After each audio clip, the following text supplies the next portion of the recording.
This is a huge story, too. It would be number one if it wasn't for this ongoing budget issue. An explosive report in the Wall Street Journal underlines everything we've been reporting and saying.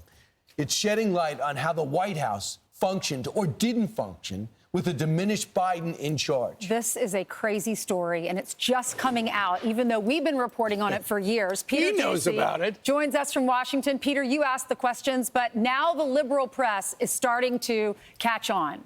Yes, remember cheap fakes when we were told over and over that things that appeared to show President Biden had lost a step were somehow manipulated media? Well, they were not.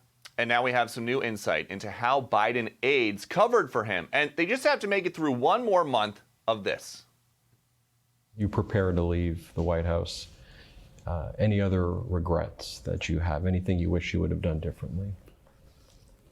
Well, I guess if I thought a lot about it, it'd be something I would done specifically done, but not generically. The Wall Street Journal's headline is this: how the White House functioned with a diminished Biden in charge. And diminished dates back to the first year in office. Quote, if the president was having an off day, meetings could be scrapped altogether. On one such occasion in the spring of 2021, a national security official explained to another aide why a meeting needed to be rescheduled. He has good days and bad days, and today was a bad day, so we're going to address this tomorrow, the former aide recalled the official saying.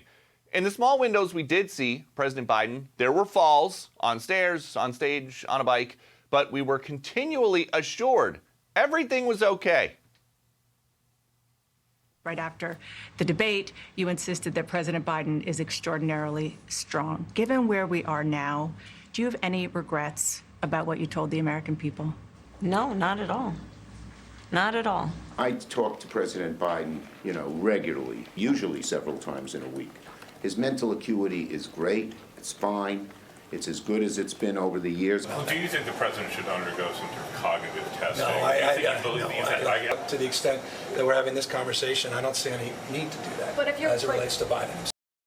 Last year when I asked the press secretary about a book claiming the president himself felt like staff was treating him like a baby, I was told it was a ridiculous claim. This year, when I asked who is actually running the country, I was assured President Biden is. And when I read part of the Robert Hur report to the president himself about how they think, the DOJ, that he is a well-meaning elderly man with a poor memory, the president said that his memory was so bad he let me speak, which was funny. So there was just enough of those Joe Biden of years past moments for Dems to stand by their man for a whole term. Back to you. Didn't he call you a one-horse pony? Yeah, and that was before he even got in. Right. He meant one trick pony. Son of a something else. Yeah. You were asking about Hunter. Peter, you've been asking these questions for 4 years. You've been vindicated. Yes, thank you. Okay. Well, then, it's been fun. Time for a new president to come in. That'll be fun, too. Good. Well, Robert Hur's been vindicated, too, hasn't he? Mm-hmm. So what about all those people that had what about the Wall Street Journal in August when they wrote a similar story and were eviscerated? What about this Chris Kaliza goes, I should have pushed harder, when they would get very defensive and really go after you aggressively if you asked about the president's work ethic, appearances, statements.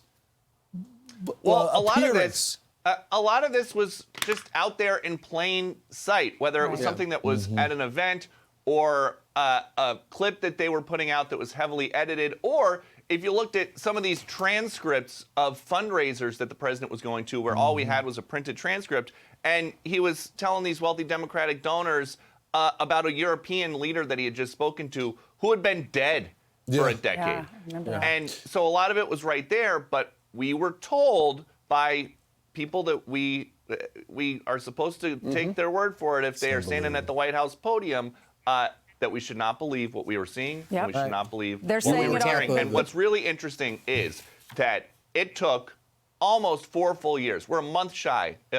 January 20th is a month from today. We're a month shy of President Biden leaving office. It took this long for the Wall Street Journal to find these 50 people that they talked to. I would bet that January 21st, people will start putting their names to those quotes. It's going to get worse. It'll be 500 people. Yeah. Right. We're going to find out we really had, we're going to find out we really had no president for 4 years. Can I just say, thank you, Peter. I just want to play devil's advocate here. We've all had an elderly family member that's gone through this before.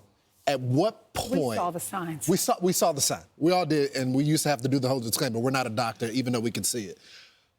At what point is it his responsibility and not the people that surround him? I don't know what's left. Because when I think of elderly people in my family, at some point you take the keys away. Right. It's a tough decision. But Jill kept putting her. That's what I'm saying. That's what I'm saying. Jill was in more counties than he was, and the staffers were told, "Don't play that up. Don't talk about that." In 2020. That's right. But to your point, great point. But here's the thing: they got away with it for 4 years, so they're thinking, "All right, have him run for re-election." Steve, do you believe Let's get another in light of all this and that story? Yes, they actually thought they could pull this off another 4 years. Here's why it's more than just a talking point. This affected lives. The pullout of Afghanistan, the way he did that, cost Americans lives. And if you're their parents and you know that the staffers behind the pearly gates knew that or behind the White House, the columns, not pearly gates, it's God. Those are other staffers. The others. Yeah, if you knew that he was having a problem and they all knew about it and he's still in charge, I would be so irate as one of their parents. Did Vladimir Putin take an assessment when they met one-on-one and he said, "I'm going into Ukraine"? Because he knew who he was dealing with. Think about the thousands have died. I'm Steve Doocy. I'm Brian Kilmeade. And I'm Ainsley Earhart. And click here to subscribe to the Fox News YouTube page to catch our hottest interviews and most compelling analysis.